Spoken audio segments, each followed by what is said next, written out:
Baik, Bapak Ibu sekalian, kembali lagi bersama kami di Pusat Layanan Usaha Terpadu KUMKM Provinsi Sulawesi Selatan.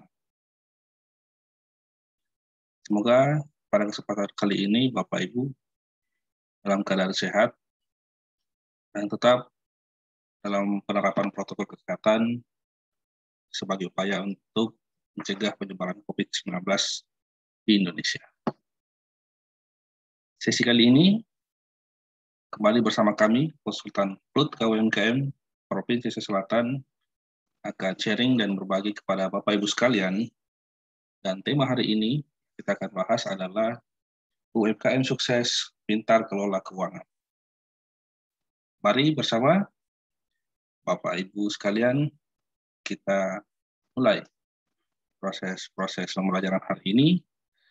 Mari disaksikan dengan seksama dan semoga proses pembelajaran ini dapat berlangsung dengan baik dan dapat bermanfaat buat Bapak Ibu sekalian.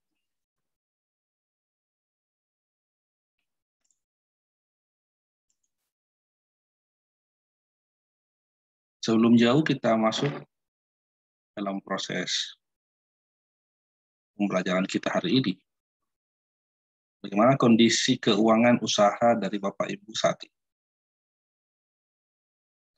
Apakah usaha yang Bapak Ibu lakukan hari ini untung atau masih impas? Atau mungkin bahkan rugi? Semoga tidak demikian ya Bapak Ibu sekalian. Kita semua berharap sebesar apapun atau seperti apapun kualifikasi atau kategori usaha yang Bapak Ibu jalankan hari ini, semoga dapat menghadirkan keuntungan kepada usaha yang Bapak Ibu lakukan. Kemudian Bapak Ibu sekalian, pertanyaan selanjutnya adalah bagaimana cara menganalisa keuangan usaha Bapak Ibu selama ini. Apakah ada pencatatan keuangan? Atau adakah analisa keuangan yang Bapak Ibu miliki? Apakah ada perencanaan keuangan? Pertanyaan-pertanyaan ini selalu menjadi pertanyaan yang lumrah kita dapatkan, termasuk dalam proses-proses pendampingan, proses fasilitasi pelaku usaha kita, sekaitan dengan proses pengelolaan usaha, khususnya dalam perencanaan keuangan, sehingga bisa mendorong usaha yang Bapak Ibu lakukan itu bisa menciptakan kesuksesan. Jadi, bagaimana kondisi usaha dari Bapak Ibu? Mari kita lanjutkan. Sukses merencanakan sama dengan merencanakan kesuksesan. Jadi penting Bapak Ibu sekalian, sukses merencanakan sama dengan merencanakan kesuksesan kita. Perencanaan keuangan adalah perencanaan atau segi pengelolaan keuangan yang dilakukan oleh individu atau usaha untuk mencapai tujuan yang efektif, efisien, dan bermanfaat, sehingga dapat mencapai tujuan atau keuntungan usaha yang kita harapkan bersama. Secara umum, aktivitas yang dilakukan adalah proses pengelolaan pemasukan dan pengeluaran yang ada. Jadi, apakah usaha Bapak Ibu hari ini sudah memiliki perencanaan keuangan? Sangat penting untuk Bapak Ibu ketahui, termasuk dalam hal-hal berkaitan dengan kebutuhan, baik kebutuhan saat ini ataupun kebutuhan yang akan datang. Sebagai contoh, misalnya untuk kebutuhan saat ini, bagaimana kita dapat memenuhi segala kebutuhan dalam kurun waktu dekat atau jangka pendek sekitar 12 tahun ke depan, 12 bulan ke depan. Kemudian kebutuhan masa depan, bagaimana kita dapat memenuhi kebutuhan-kebutuhan dalam jangka waktu 12 tahun yang akan datang. Cukup. Setiap usaha sudah pasti memiliki perencanaan keuangan yang berbeda-beda. Apakah Bapak Ibu sudah punya perencanaannya? Sambil kita mulai, sambil kita berproses pada proses pelajaran hari ini, Bapak Ibu sambil menyiapkan atau sambil melihat seperti apa perencanaan keuangan yang Bapak Ibu sudah miliki hari ini, atau mungkin yang belum punya, mari kita melanjutkan. Cara sukses merencanakan keuangan. Pertanyaan ini banyak sekali dicoba untuk disampaikan dari pelaku usaha kita. Gimana sih Pak cara sukses merencanakan? Kami akan coba membagi 3 hal, ya, mungkin di beberapa pendekatan teori yang lain, ada banyak teori cara sukses merencanakan keuangan. Untuk sesi kali ini, kami akan coba membagikan 3 cara sukses merencanakan keuangan. Yang pertama adalah bagaimana mengenali kebutuhan dan keinginan. Kemudian yang kedua, bagaimana kita mengenali analisa keuangan usaha yang berhubungan dengan biaya dan pendapatan usaha. Dan yang ketiga, bagaimana sukses merencanakan keuangan usaha. Oke, mari kita mencoba untuk membahas satu persatu bagaimana cara sukses merencanakan keuangan hingga usaha Bapak Ibu bisa maju dan bisa naik kelas. Mari kita lihat. Pertama adalah bagaimana kita mengenali soal kebutuhan atau keinginan. Ini paling banyak terjadi, khususnya kepada Bapak Ibu pelaku usaha mikro yang ada di Indonesia. Bagaimana kita setiap hari, usaha ataupun pribadi, sangat sulit untuk bisa membedakan yang mana kebutuhan dan yang mana keinginan. Kebutuhan, mari kita lihat Bapak Ibu sekalian, adalah keinginan manusia terhadap benda atau jasa yang dapat memberikan kepuasan jasmani maupun kebutuhan rohani. Sedangkan keinginan adalah segala sesuatu yang dibutuhkan oleh seseorang, dan apabila tidak terpenuhi, tidak mempengaruhi kehidupan orang tersebut. Jadi, sudah kelihatan Bapak Ibu sekalian bisa membedakan yang mana kebutuhan, yang mana keinginan. Kebutuhan adalah keinginan manusia terhadap benda atau jasa yang dapat memberikan kepuasan. Sedangkan keinginan adalah segala sesuatu yang dibutuhkan oleh seseorang, dan apabila tidak terpenuhi, tidak mempengaruhi kebutuhan tersebut. Titik poinnya adalah tidak wajib. Sedangkan kebutuhan adalah keinginan yang akan memberikan kepuasan terhadap jasmani dan kebutuhan rohani. Jadi, dari sini sudah bisa kelihatan Bapak Ibu harus bisa melihat yang mana menjadi hal yang penting untuk kita susun, untuk kita tetapkan pada persoalan struktur keuangan ataupun struktur biaya ataupun khusus pengeluaran terhadap usaha kita. Kita selalu menyarankan kepada para pelaku kita untuk terlebih dahulu bisa mengetahui yang mana yang menjadi kebutuhan. Setelah kebutuhan itu terpenuhi, barulah kita mencoba untuk melihat yang mana menjadi keinginan. Salahkah kita punya keinginan? Saya pikir tidak. Kita semua punya prinsip yang sama, bahwa kita tidak punya salah, atau bukan hal yang salah ketika kita punya keinginan.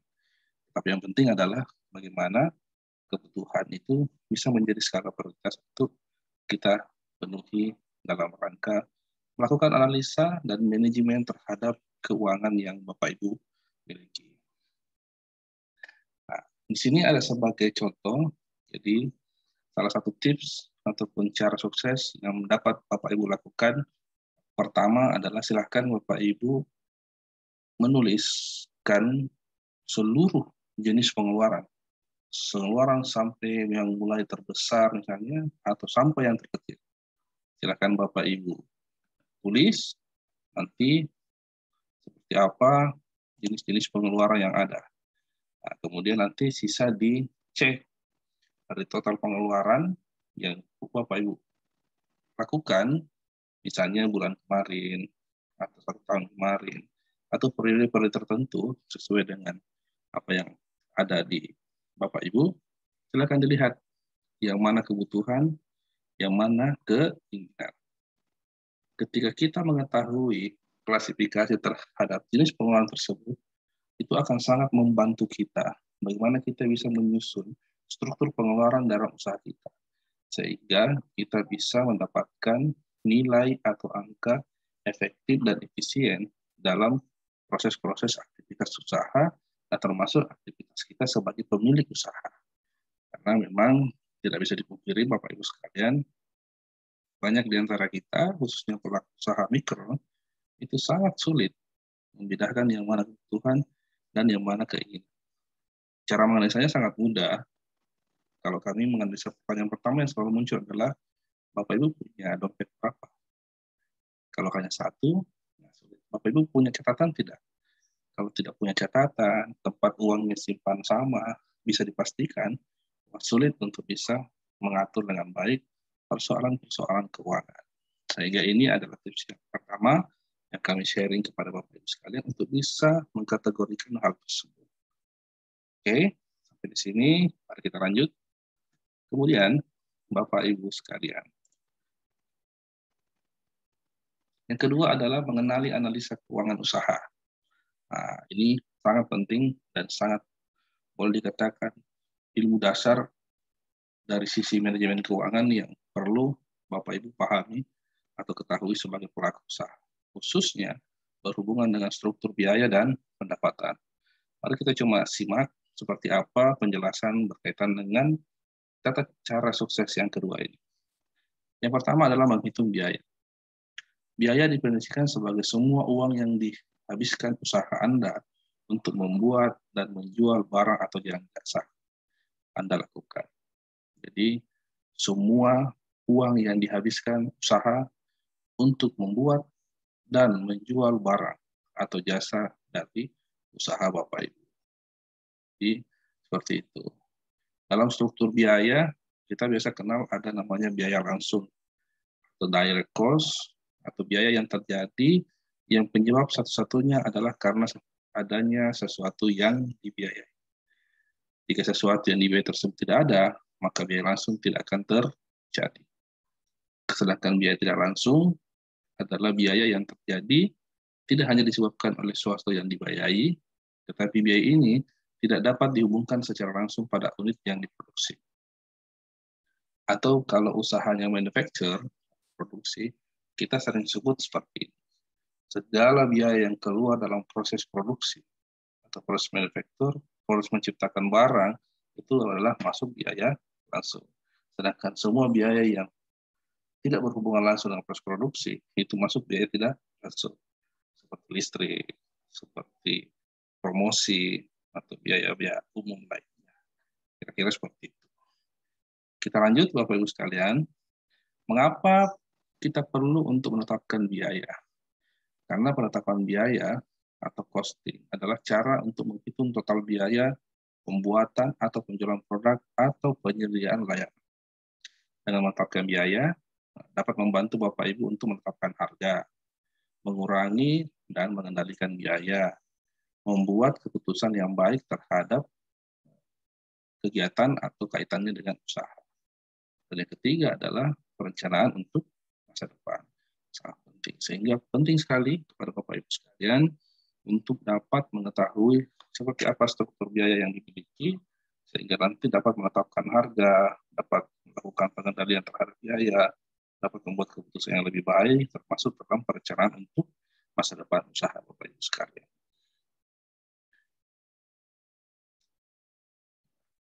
Jadi total biaya langsung ditambah total biaya tidak langsung sama dengan total biaya. Penting Bapak Ibu sekalian. Ya, jadi sekali lagi penting untuk Bapak Ibu ketahui terkait dengan penetapan struktur biaya yang lahir dari usaha yang Bapak Ibu lakukan. Atau kurang lebih seperti ini kerangka struktur biaya Bapak Ibu. Jadi secara umum ada biaya langsung, biaya tidak langsung. Biaya langsung biasanya ada dua, biaya bahan langsung, biasanya bahan mentah, kemudian biaya tenaga kerja langsung, biasanya seperti gaji, upah, tunjangan. Kemudian ada biaya tidak langsung seperti listrik, air, bunga pinjaman, tenaga kerja tidak langsung, misalnya dalam proses pengiriman, ada tenaga kerja seperti kurir, ada tenaga promosi di marketing misalnya, dan sebagainya. Jadi seperti inilah model struktur biaya secara umum yang ada dan Bapak Ibu perlu ketahui. Kita lanjut, Bapak Ibu sekalian. Tadi sudah saya jelaskan seperti dalam pendefinisiannya, biaya langsung adalah semua biaya yang secara langsung terkait dengan produk atau layanan yang dibuat atau dijual pada bisnis Bapak Ibu. Sedangkan tidak langsung, semua uang yang dikeluarkan untuk komponen suku cadang atau bahan yang menjadi bagian atau terkait langsung dengan produk. Sedangkan tenaga kerja langsung, semua uang yang dikeluarkan usaha seperti upah, gaji, tunjangan untuk orang yang secara langsung terlibat.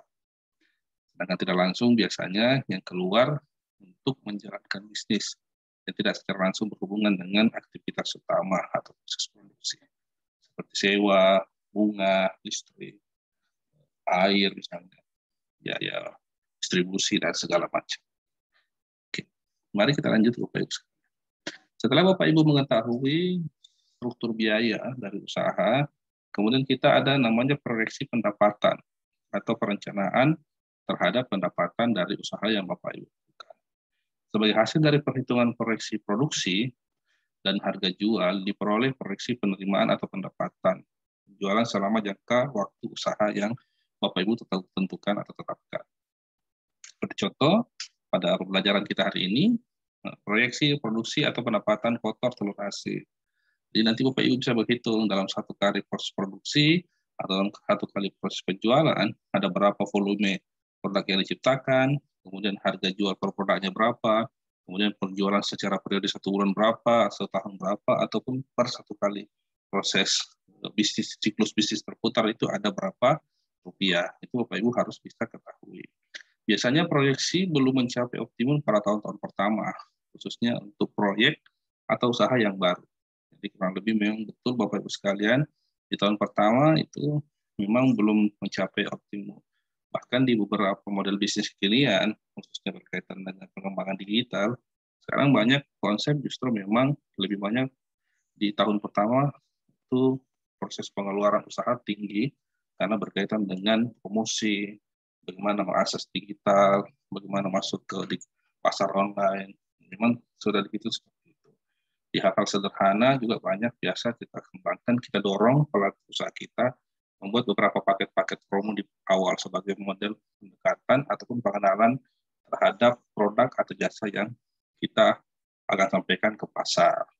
Biasa beberapa contoh yang dilakukan seperti misalnya pesan makan sepuasnya, bayar seikhlasnya, atau misalnya Jumat berkah, atau misalnya weekend free misalnya, atau misalnya dalam waktu beberapa jam-jam tertentu ada diskon 50, ada paket promo, promo akhir pekan, promo awal bulan, promo hari penting, promo hari ulang tahun misalnya. Itu beberapa hal yang dilakukan memang banyak di tahun pertama. Untuk apa? Untuk bagaimana proses pengenalan produk Bapak Ibu di pasar itu bisa diterima. Kemudian Bapak Ibu sekalian, setelah Bapak Ibu mengetahui struktur biaya, kemudian mengetahui proyeksi pendapatan yang dapat diperoleh dari hasil usaha, Bapak Ibu juga harus tetap mengingat pertama berkaitan dengan sumber dana. Dalam memulai usaha atau dalam perkembangan usaha, dalam proses perjalanan usaha, Bapak Ibu harus mengetahui proses itu modalnya seperti apa. Struktur modal usahanya seperti apa. Apakah di modal usaha yang dijalankan 100% adalah modal sendiri, atau mungkin ada dari pihak lain, seperti pinjaman dari bank, lembaga keuangan dari non-bank misalnya, atau pinjaman yang dapat menimbulkan beban bunga, atau pinjaman dari bank umum. Tapi biasanya tidak lebih dari 65% dari kebutuhan. Atau mungkin ada program kemitraan, kerjasama, investasi, kolaborasi bisnis misalnya. Model-model kekinian banyak terjadi. Itu penting. Jadi di awal menjalankan usaha, Bapak Ibu harus tahu persis seperti apa sumber dana yang menjadi modal ataupun menjadi sumber keuangan dalam menjalankan usaha yang Bapak Ibu lakukan. Kemudian setelah itu, tadi sudah kita bicara soal struktur biaya, sudah kita tahu soal proyeksi pendapatan, sudah kita tahu sumber dana. Nah, jadi ada 3 hal yang menjadi tips ataupun cara sukses dalam mengelola keuangan usaha sehingga bisa mendorong usaha Bapak Ibu bisa naik kelas. Yang ketiga, paling penting adalah sukses merencanakan keuangan. Jadi dalam sukses perencanaan keuangan ini, kita akan share 4 hal kepada Bapak Ibu sekalian berkaitan dengan proses sukses dalam perencanaan keuangan. Yang pertama adalah pisahkan uang pribadi dengan uang usaha. Ini penting sekali, itu Bapak Ibu lakukan. Nah, yang kedua adalah bagaimana mengatur skala prioritas. Yang ketiga, rasio kesehatan keuangan. Jadi harus diketahui, Bapak Ibu harus tahu seperti apa rasio kesehatan dari keuangan usaha yang dijalankan. Dan yang keempat adalah Bapak Ibu harus mengetahui skala ekonomi usaha saat ini yang Bapak jalankan itu ada di seperti apa atau di posisi yang bagaimana. Oke, mari kita coba bahas satu persatu untuk cara sukses poin ketiga ini, bagaimana kita sukses merencanakan keuangan. Yang pertama adalah memisahkan uang pribadi dengan uang usaha. Jadi ada 3 keuntungan yang Bapak Ibu selaku pemilik usaha akan peroleh atau dapatkan ketika Bapak Ibu dapat memisahkan uang pribadi dan uang usaha. Yang pertama, Bapak Ibu dapat mempunyai data untuk mengevaluasi bisnis. Jadi kita tahu nih, kalau uangnya terpisah kita sudah tahu nih, bahwa bisnis saya ini struktur biayanya seperti apa, struktur keuangannya seperti apa, kemudian pendapatannya bagaimana, kemudian struktur modalnya seperti apa, kemudian belanjanya, pengeluarannya tadi itu yang mana saja, apakah betul berbasis kebutuhan, atau jangan-jangan berbasis keinginan. Nah, setelah itu, Bapak Ibu harus mengetahui kesehatan keuangan pribadi. Jadi harus tahu seperti apa keuangan pribadi yang Bapak Ibu lakukan. Dan sampai secara pribadi, bisnisnya bagus nih, tapi kok tidak kelihatan untungnya atau tidak kelihatan efek penjualannya. Karena mungkin terlalu banyak dana-dana yang terlanjur dipakai untuk urusan pribadi bisa jadi penting. Kemudian yang ketiga, mampu bertanggung jawab terhadap stakeholder. Dengan pemisahan uang pribadi dan uang usaha, Bapak bisa ketahui atau Ibu bisa ketahui terhadap pihak atau stakeholder yang terlibat baik secara langsung ataupun tidak langsung terhadap usaha. Jadi penting sekali soal tanggung jawab hubungan dengan trust. Jangan sampai Bapak Ibu ada kesan, misalnya Bapak Ibu punya karyawan nih, karyawannya kan berpikir nih, waduh kita capek kerja ini walaupun kita digaji, ternyata usahanya tidak maju-maju. Benar tidak maju karena usaha, atau ternyata memang kalau pemilik usahanya, Bapak Ibu sebagai pemilik usaha yang terlalu sering mengambil kuali usaha yang Bapak Ibu lakukan. Jadi itu penting untuk diketahui. Atau mungkin misalnya ada pihak-pihak lain seperti investor atau peminjam misalnya berkaitan dengan modal. Nah, dengan dipisahnya uang pribadi, kita bisa tahu persis betul itu kondisi keuangan pribadi saya seperti apa, kondisi keuangan usaha saya seperti apa, dan bagaimana saya bisa mempertanggungjawabkan. Jangan sampai uang pribadi kita yang banyak bersoal selama ini hubungan dengan keluarga kecil kita, misalnya terhadap istri, terhadap orang tua, terhadap anak, yang berefek terhadap keuangan usaha. Itu penting untuk diketahui sehingga dari proses-proses yang ada kita bisa melakukan evaluasi secara menyeluruh dan bisa mengetahui bila terjadi hal-hal yang tidak diinginkan dan dapat cepat menemukan di mana persoalan yang terjadi. Kemudian yang kedua, Bapak Ibu sekalian mengatur skala prioritas. Jadi prinsip kita ada bahasa itu saving dahulu baru shopping. Nah, jadi atur skala prioritas. Saving itu adalah melakukan bagaimana kita bisa melunasi atau melakukan pembayaran terhadap semua kebutuhan yang ada saat itu. Jadi silakan di saving diatur. Misalnya usahanya hari ini, Bapak Ibu mengatur dari proses-proses yang ada, Setelah dihitung satu periode, kita butuh keluar bahan baku, bayar gaji, apa semua struktur biaya, struktur pengeluaran sudah dibayar, sudah di saving, nah, baru kita berpikir untuk misalnya hal-hal di luar itu.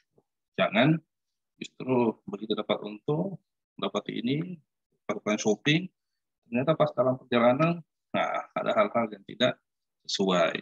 Atau misalnya tiba-tiba ada perkembangan terbaru berkaitan dengan perlengkapan ataupun peralatan usaha. Kita pergi beli, padahal dalam perencanaan usaha kita tidak punya. Saya mau beli mesin A, mesin B, mesin C. Begitu dilihat di perencanaannya, kemudian tidak ada. Makanya begitu dihitung secara menyeluruh, kok bisnis ini tidak maju. Sebenarnya bukan tidak maju, tapi tadi banyak proses skala prioritas ataupun pengatur skala prioritas terhadap pengeluaran khususnya itu tidak berjalan sesuai dengan perencanaan. Sehingga penting sekali Bapak Ibu sekalian secara periodik menyusun betul, misalnya per tahun kita mau di mana, target penjualan berapa, target produksi seperti apa, bagaimana target pendapatan kita peroleh di akhir tahun atau di akhir periode, sehingga itu bisa menjadi hal yang dikejar untuk menyusun strategi, menyusun visi-visi goal dan strategi dalam menjalankan usaha yang Bapak Ibu miliki. Oke, kemudian kita lanjut Bapak Ibu sekalian. Yang ketiga adalah mengetahui rasio kesehatan keuangan. Ini penting juga Bapak Ibu sekalian untuk bisa diketahui bersama berkaitan dengan rasio kesehatan keuangan. Caranya adalah pertama tadi pisahkan keuangan bisnis dengan pribadi, kemudian jadi sehat tidaknya sebuah usaha salah satu indikator adalah pertama kita pisahkan uang pribadi dan uang usaha. Kemudian setelah itu langkah selanjutnya adalah buat daftar penghasilan dan pengeluaran.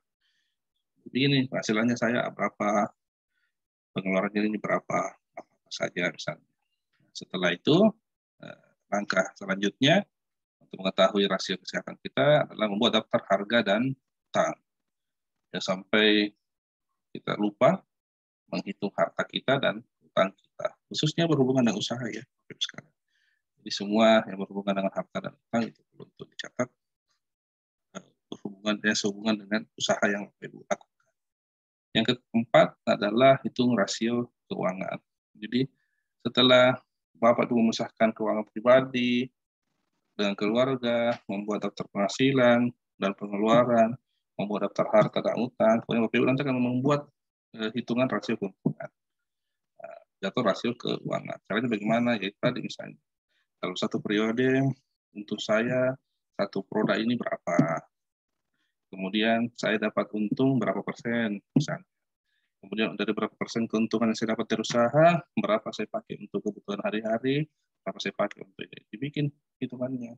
Untuk misalnya seperti ini, oh saya dapat untung ini, saya pakai 60% untuk hari-hari, saya pakai 30% untuk saving misalnya, tabungan, saya pakai mungkin untuk asuransi kah, apa saya pakai untuk hal yang lain. Jadi penting untuk Bapak Ibu. Jangan lupa hal-hal yang penting seperti dana cadangan misalnya, itu juga perlu untuk Bapak Ibu masukkan dalam struktur bagaimana menghitung rasio keuangan, sehingga dalam ketika kita melihat ataupun orang keuangan ataupun analis keuangan melihat kita punya keuangan usaha, itu bisa masuk kategori usaha yang sehat. Itu kemudian yang keempat adalah mengetahui skala ekonomi dari usaha. Jadi penting juga Bapak Ibu sekalian untuk mengetahui skala ekonomi dari usaha yang Bapak Ibu jalankan. Seperti apa itu mengetahui skalanya? Pertama tadi selalu muncul adalah struktur biaya. Bagaimana mengetahui pada skala berapa di struktur biaya kita. Dia tahu struktur biaya saya itu, oh struktur biaya saya ini dalam satu kali produksi ini misalnya 10 juta. Nah, kemudian titik impasnya, titik impas usaha saya ini ketika misalnya sudah melakukan produksi, melakukan penjualan senilai misalnya 50 juta. Kemudian laba yang saya peroleh dalam produksi ini adalah sebegini, dalam jangka waktu 1 bulan sebegini, dalam jangka waktu 1 tahun sebegini. Nah, itu perlu untuk kita lakukan, sehingga kita bisa mengukur. Jadi nanti secara periodik, sesuai perencanaan, dapat dilakukan peningkatan skala usaha. Hari ini saya untung 5 juta. Setelah itu kita bisa mengukur nih, oh nanti saya mau lagi untung 10 juta. Berarti skala usahanya naik dong. Nah, 10 juta lagi menjadi 15 juta. Itu akan disusun dan akan mengikuti semua pada persoalan titik impas dan mengikuti pada persoalan struktur biaya yang lahir. Misalnya semakin besar kita punya target laba, maka jumlah produksi ataupun jumlah penjualan kita, struktur biaya itu pasti akan berjalan seiringan. Sehingga penting untuk kita ketahui. Jadi itu tadi Bapak Ibu sekalian, ada 4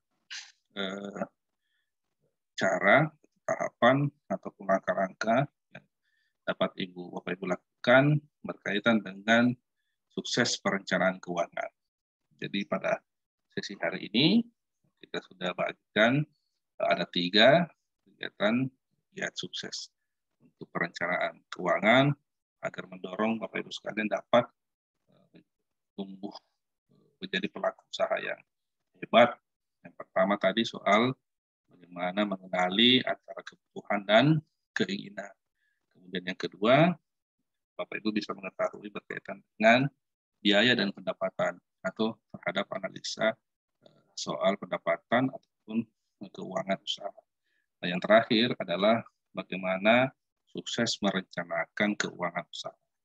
Dengan 4 hal yang penting, yang pertama tadi, misalnya uang pribadi dengan uang usaha, kemudian membuat skala prioritas, kemudian membuat skala ekonomi usaha, dan yang terakhir adalah bagaimana menghitung rasio kesehatan keuangan dari usaha Bapak Ibu sekalian.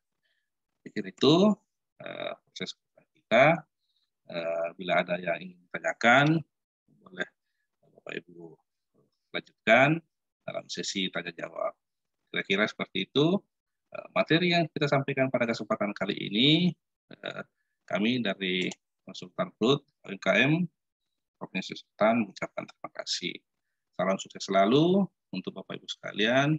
Mari terus maju dan menjadi pelaku usaha yang sukses, naik kelas, dan pastinya bagaimana sukses dalam mengelola keuangan usaha yang Bapak Ibu lakukan. Terima kasih. Assalamualaikum warahmatullahi wabarakatuh.